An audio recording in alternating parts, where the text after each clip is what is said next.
What's up, my comic comrades? Carapax, also known as the Indestructible Man, is the primary villain in the new Blue Beetle movie. But who is he and where did he come from? Well, Carapax first appeared in comics in Blue Beetle Volume 6, Issue 1 in June of 1986, and the character was created by Len Wein and Paris Cullins. In that same issue, we are actually given the backstory and origin for the villain, which begins with a man named Conrad Carapax, who was the rival of the late Dan Garrett, the first Blue Beetle. Garrett had died years prior in Secret Origins Issue 2 while fighting Jarvis Cord's robots on Pago Island. Jarvis Cord was essentially the evil uncle of Ted Cord, and in the same issue of Secret Origins, we see Dan Garrett make Ted Cord promise to take on the Blue Beetle mantle for him after his death. As Garrett's longtime friend and student, Ted kept that promise and became the second Blue Beetle. Anyway, fast forward to the 1986 Blue Beetle title, and Conrad had returned to Pago Island, saying to himself, "The secret is here. It has to be. There's something on this cursed island that was worth Dan Garrett's life, and I intend to stay here until I find it. Where Garrett failed, I shall succeed, and the whole world will finally honor Conrad Carapax." He then kicks a rock that falls down to the lab of Jarvis Cord, where one of his robots lays dormant. So as this issue ends, we're clearly seeing the birth of a new villain. But before we see what happens next, you guys gotta check out this insane Infinity Gauntlet 1/1 scale replica from the team at Fan Home. You may remember Fan Home from when we brought you their impressively accurate 1/8 scale Knight Rider kit car replica a while back, and the response we got on that was crazy. Well, Fan Home is back to sponsor today's episode, and they're going full Thanos this time. We have been chasing a high quality 1/1 scale replica of the Infinity Gauntlet for years, and this glorious beast of a showpiece is full scale at nearly 30 inches. It's also largely made of actual metal along with light up Infinity Stones in the glove, and it's hand painted to give it that screen accurate chrome finish. So altogether, this is 100% a grail piece. But what's extra unique is that it's not your typical collectible, it's a Fan Home original model that you build yourself. With Fan Home subscription kit, each month they send you a new model piece as well as an exclusive magazine detailing the secrets of the Infinity Saga and step-by-step building instructions, which gives you some great hobby action while you build an extremely rare replica for your collection at an insanely affordable monthly price. With the Infinity Gauntlet subscription, Fan Home will also occasionally send bonus items like a mug, an Infinity Saga cap, and more. We're building ours now, but you gotta check it out for yourself. Just click the link in our description, and while you're on their website, they've also got some incredible Marvel, Star Wars, and Transformers models too. The detail and quality are seriously next level, not to mention fun to assemble. So click the link below to grab yours now, and make sure you use our code VARIANT at checkout. Okay, so things pick up with Carapax and Blue Beetle issue 2. We're taken back to the island of Pago, where we see Conrad, and captions tell us, "Pago Island, an ugly cyst on the placid face of the vast Atlantic Ocean." It goes on to say, and there's a solitary figure who has set up camp in the island's shadows. His name is Conrad Carapax. He is an archaeologist of no particular repute, and he is not a happy man. As Conrad says while making his dinner over a campfire, "I have enough food to last me here for weeks, if that's what it takes for me to find what I've come looking for." He drops his dinner and pulls out his gun and flashlight, saying, "Seems I am not alone on this lousy island after all. Well, whoever is sharing this island with me is in for a rude surprise." He then goes searching for whatever made that noise, saying, not a sign of anyone.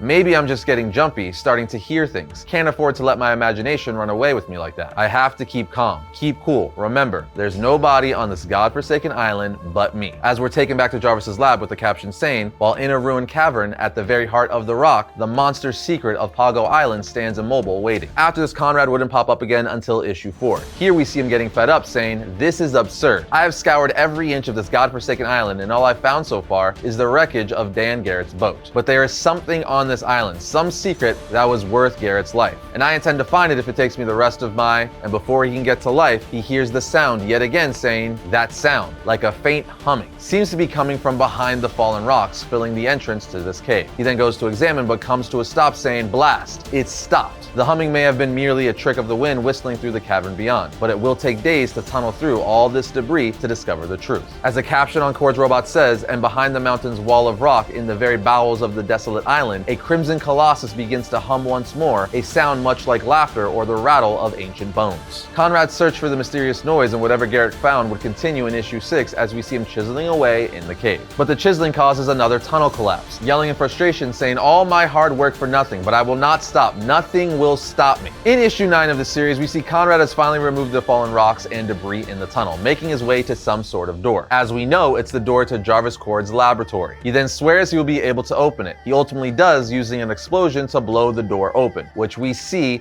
in issue 12 of the series. Yeah, his origin is a real slow burn if you were reading this in real time. Once open, he enters inside saying, "At last, I'm finally rounding into the home stretch," or should I say rather, the finish line. This is it, the island has given up its mysteries to me. I have beaten you, Garrett, I have beaten you at last, as he is now in Jarvis's laboratory standing in front of one of Cord's robots. Then in issue 13, we see Conrad has been messing with all of Cord's equipment as a caption says his name is Conrad Carapax, an archaeologist of little note or importance. And tonight is the night he intends to change his sorry lot in life by changing the face of the world. As Conrad says, I've been studying this equipment for days, and I think I finally got it figured out. This helmet is obviously designed to control what appears to be a giant robot. My old rival Dan Garrett came to Pago Island searching for a secret and died trying to find it. And I intend to use the secret to make myself powerful and famous to make Conrad Carapax a name that will be remembered. He then pulls the switch with the cybernetic helmet on his head with the caption saying, "Then the switch is thrown, and for Conrad Carapax, the whole world goes haywire." His body shudders and trembles as he's engulfed in energies beyond his imagining, and he can smell his own flesh burning. He has barely enough time to realize he has done something hideously wrong, before a vicious wrenching sensation brings him pain such as he has never known before, and then he knows nothing at all. Minutes pass and his smoldering body ceases sizzling and begins to cool. Then slowly, painfully, Conrad opens his eyes. He looks down past his hand at the corpse laying still at his feet and begins to scream as he realizes he just transferred his consciousness into the robot's body, killing his physical self in the process. Then in issue 14, Blue Beetle ends up going to Pago Island, where he ultimately comes into confrontation with Carapax for the first time on the last page, with Carapax saying, "I am Carapax, the Indestructible Man, and you will be screaming my name as I slay you." The two then have an epic confrontation in issue 15 of the series, one that ends with Carapax sinking to the very bottom of the ocean. But now let's take a look at his powers and abilities. Conrad's consciousness was transported into an advanced robot's body. Because of this, Carapax is extremely durable. So much so, when he was blasted with immense solar energy from Blue Beetle's bug, he was completely unscathed. When Blue Beetle said, the blast reduced the ground beneath him to molten slag, but Carapax isn't even singed. Blue Beetle then goes to use intense magnetic impulses that can disrupt a robot's complex circuitry, and still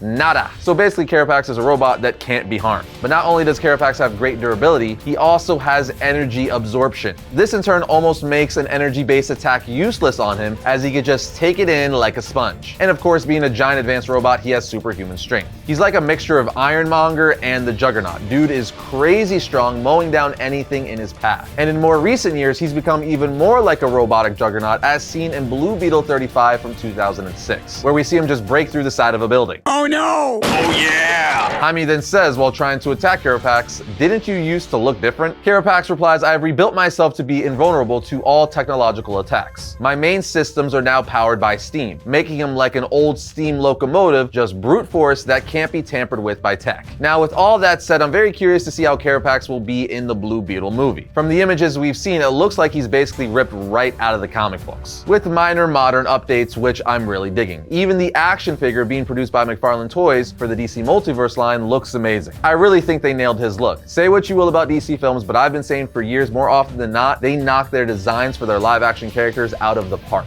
I mean, Henry Cavill Superman, Gal Gadot Wonder Woman, Ben Affleck Batman, Cyborg, Aquaman's orange and green suit, Blue Beetle, and the list keeps going. Anyway, back to Carapax. With him being the villain, along with us getting a glimpse of Dan Garrett and Ted Kord's Blue Beetle costumes in the first trailer, it tells us that Jaime Reyes isn't the first Blue Beetle in the DCU, meaning they're sticking true to the comics. As we just went over, Carapax was the rival of the first Blue Beetle, Dan Garrett, who would go on to become the enemy of Ted Kord and eventually Jaime Reyes, as he just hates any and all Blue Beetles since they're all connected. I really like that they're building out the entire Blue Beetle mythos and are not just going to do what a lot of comic book movies do, ignore characters, mythos, and rich history. Don't get me wrong, changes sometimes are needed and work for the better, but it's always good to see them just adapt straight from the comics and make it work. That good old source material, you know, the only reason why they're adapting these characters in the first place. With that said, I for sure thought they were going to make the villain Black Beetle, a character a lot of you may be familiar with because of the amazing Young Justice series. Think of him as Blue Beetle's Reverse Flash. He's a dope villain, especially the way he's portrayed in Young Justice, but this just means they're probably saving him for a later Blue Beetle film where he invades with the Reach, and I'm so down for that. It just seems like they're going to try to build Blue Beetle from the ground up, which they should do. It actually makes me very excited, but there you go, my comic comrades, the origin of Carapax. I can't wait to see what they do with him in the film, but what do you guys think of Carapax, and do you plan to see the movie this weekend? Let us know in the comments below. Other than that, we'll see you next time when I talk about all things comics.